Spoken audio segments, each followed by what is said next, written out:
So now, before you do the investigation, what do you need to do?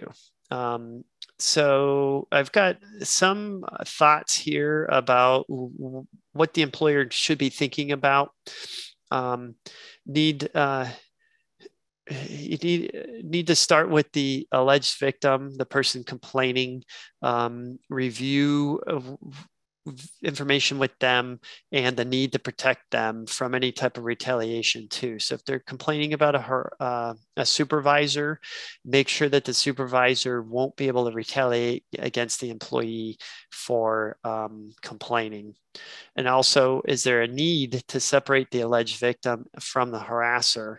So, and again, it goes to the seriousness of the complaint. But if it's a serious complaint and there's alleged touching, something like that, obviously there needs to be immediate actions to stop whatever potentially could be occurring and separate the two people.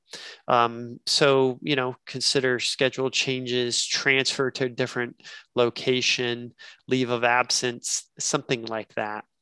Now, it's important to remember that the complaining party, the person coming forward with the complaint, shouldn't be burdened. They could claim retaliation. And this retaliation claim is going to be a common theme that I bring up today. I think this is the issue where employers can get caught if you're not careful on the retaliation claim. So even if an employee comes forward with a complaint, and the company does the investigation perfectly and determines that the complaint, there's nothing to the complaint, nothing happened.